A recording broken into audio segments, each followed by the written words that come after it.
More Doctor Who spin-off concepts. Seeing as you lot seem to enjoy the first edition of Doctor Who spin-off concepts, I thought I ought to do another. Last time we talked about a potential Paternoster Gang series, a Torchwood revival, and a Missy spin-off. Check out that video by the way. Today I've got 3 more concepts to add to the list. Before we start, make sure to subscribe with notifications on, so you don't miss any big upcoming videos, such as a potential Heaven Sent review. Thanks for 100 subscribers by the way. The track to 1000 subscribers starts now, and when we get there, I will analyse and break down Orphan 55. If you want to hear more from me, follow my Twitter. But without wasting any more time on self-promo, Doctor Who spin-off concepts part 2, let's get stuck in.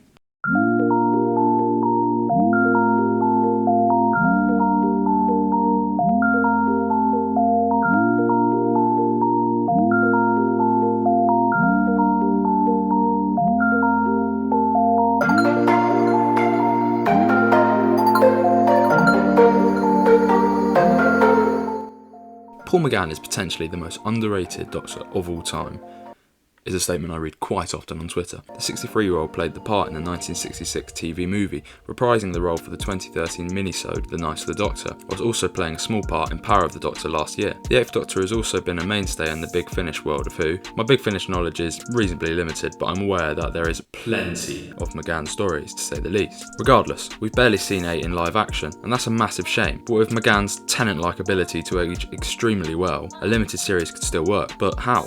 Well, naturally, an 8th Doctor series would need to feature a handful of Time War content, but that wouldn't necessarily need to be the only focus. With McGann portraying the final incarnation pre-war, we can see a lot more details on the politics that led to such a war breaking out. Romana might be central to the story, with her being a key member of Gallifreyan society at that time. Essentially, the basis for the plot would be political tensions rising between multiple sides of the universe. Gallifreyan a strange political landscape as certain factions demand all-out war on the Daleks, who've been expanding their empire into the territories of Time Lord allies. Romana attempts to keep the peace, but the Daleks keep pushing forward with their quest for universal domination / purification. It's a well-known fact that the Daleks were loosely based off of the Nazis, so why not continue to draw comparisons from that period of history? Doctor would operate on minor skirmishes, attempting to avoid fighting and keep the peace, as we saw in Night of the Doctor. To add to the plot and distinguish the show from regular Doctor Who, I think we should remove the TARDIS. The Doctor would be using the equivalent of public transport in search for his time machine. This would lead to many interesting interactions between 8 and others who might support or oppose the oncoming Time War, or maybe some would support or despise the Time Lords individually, and therefore the Doctor himself, as we saw with Cass in Night of the Doctor. I'd like to see some classic villains in this series, so we can see how they dealt with the oncoming war, and which side they were on. We've heard the stances of the Autons and Sontarans, but why not include the Yeti, the Macra, the Axons, or the Daemons? The links to classic Who shouldn't stop there. With 8 being an in-between incarnation, splitting the original run and the revival, I'd like to see 8's character reflect that. I think this is the series that I and most fans want the most. However, it would require decent budgets in order to do it justice. But with McGann clearly willing to return, and fans very supportive of an 8th Doctor spin-off,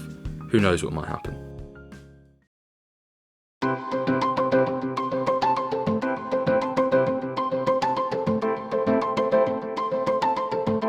Dorothy McShane, or better known as Ace, was the primary companion of the 7th Doctor. To add to that, Sophie Aldred's character was also the final companion of the classic series. Strangely, Ace feels more like a New Who companion, or in other words, she does more than scream and ask questions. Ace returned in Power of the Doctor, and Aldred seems keen to reprise the role once again, with Ace being a fan favourite. It's been hard to miss recent rumours of a Unit spin-off in the works, and with Kate working with Ace previously, I believe it would be cool to link Ace with Unit once again. My concept would see Ace operate as some sort of agent for Unit, being sent out on wild missions all around the world.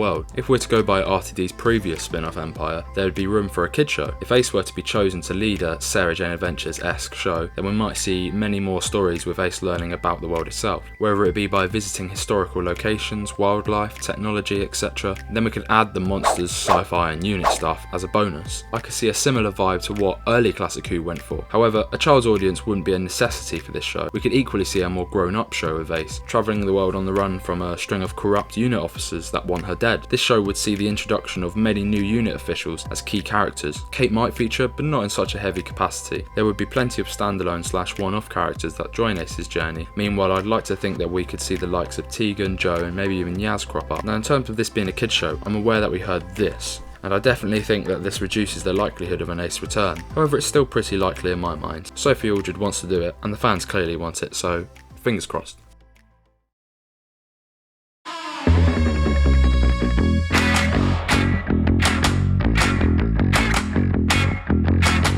Doctor Who Flux, or more commonly known as Series 13, was a mixed bag. One of the good things to come from the six-parter was some of the new characters. Personally, I loved Swarm and Azure, but most will agree that The Vanquishers ended with a pretty solid spin-off foundation for some other characters, those being Vinder, Bell and Carvanista. I see this series having some sort of bounty hunter vibe to it, potentially similar to The Mandalorian. Vinder would now be working freelance, meanwhile Bell, who'd given birth, would be settling down with the as-yet born child.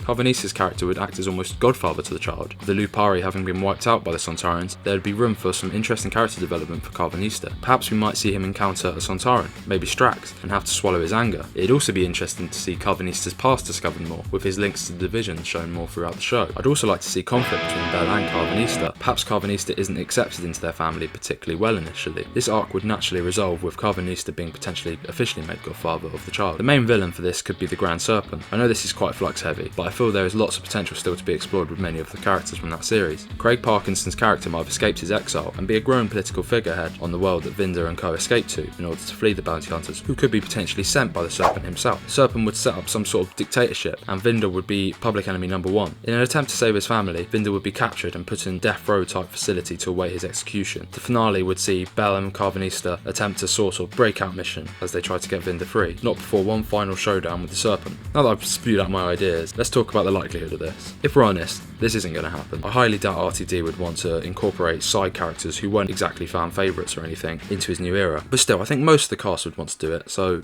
who knows. So that's it. 3 more concepts to add to the list. Thanks for watching, and let me know your concepts in the comments below, and also let me know if you'd like a part 3 of this. Be sure to subscribe and also like the video, it really helps with the algorithm. Whilst you're there, check out one of my other videos. My recent video on Doctor Who logos is actually doing much better than I thought it would. Whilst you're here, I've also got an Instagram where I post Doctor Who memes, and a Twitter where you can see more of my takes. I'll link them both below, but have a nice day, and I'll see you in a bit.